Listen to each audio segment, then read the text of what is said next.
The second initiative that gave me new hope for the future was granting employees 40 paid hours per year to focus on personal growth and development. Although I'd been a QA engineer for a dozen years by then, I used my first 40 hours getting my certification from the International Software Testing Qualifications Board. I was encouraged to find not only that I wasn't an imposter, which, in our lowest moments, even the most capable of us believe we must be, but that in spite of our company having no formal training in testing methodologies, those we had evolved ourselves were fundamentally sound. Some programmers on my team had even begun using the techniques of behavior driven development and test driven development. I gotta say, BDD and TDD are much catchier terms than paired development slash testing. I never was good at selling an idea. The third leap forward in our maturity was to ditch the waterfall method we were using to begin practicing Agile and specifically Scrum. After a while of feeling our way around implementing Scrum, our CEO brought in a consultant named Doug Shimp to conduct a 2-day Agile boot camp for our engineering and leadership teams. Doug kicked off by telling us about his background: business owner right out of school, graduate studies in biomolecular chemistry and software development, and a long list of credentials. Next, he quoted several cognitive psychologists, names familiar to me from my Psych 101 courses.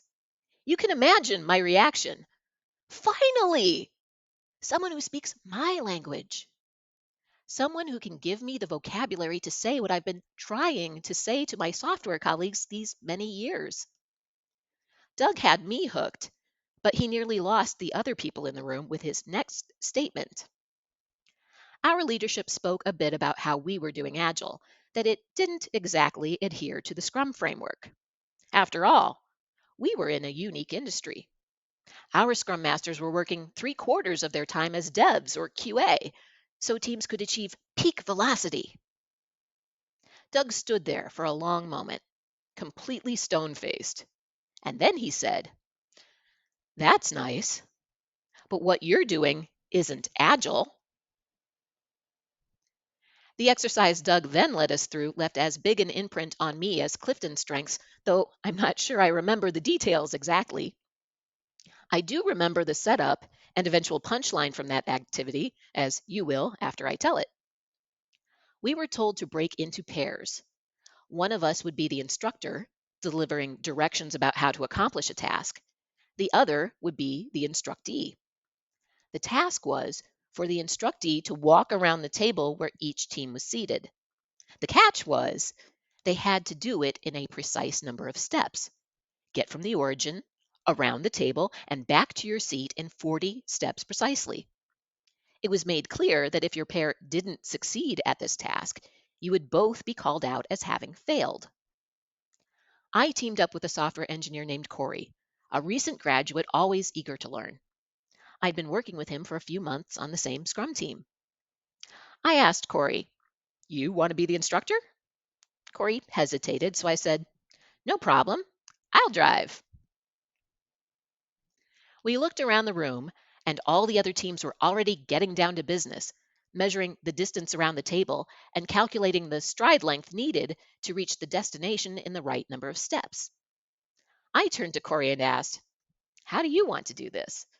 I see some instructors standing there giving directions, but I think that's a little weird, don't you?" "Maybe." "I mean, it's walking around a table. I feel silly telling you how to do that. You got this." "But we need to work together." "I could walk around the table with you if you like." "I don't think that's what Doug meant. No one else is doing that." "Corey, I know you know how to walk around a table. What if you just do that? Maybe take 40-ish steps, but don't worry about counting them. That's not important." Corey was visibly nervous now. "But I don't want to get us in trouble." "Hey, I volunteered to drive. If we get in trouble, I'll take the heat for it. Trust me, we'll be fine." Then Corey did the thing where you agree with your mouth but shake your head. "Okay, if you think so." And Corey walked around the table, sat down and we talked about asking Doug for a reading list of psychology books while the other teams finished up. When all the teams came back together, Doug asked, "Would someone like to explain the process you followed?" So, one instructor explained how he and the instructee broke down the distance into 40 steps. Then Doug said, "Huh, did you need to solve it that way?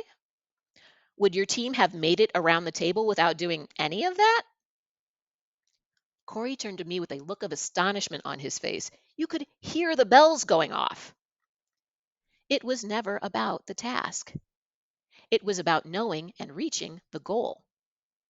It was about understanding not only the what of the thing we were doing, but the why. What value does this bring?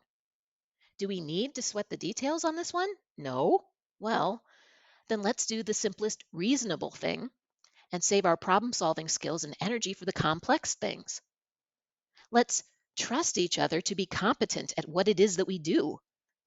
Let's train and coach each other to achieve competence. And then let's mentor competent team members until they achieve mastery.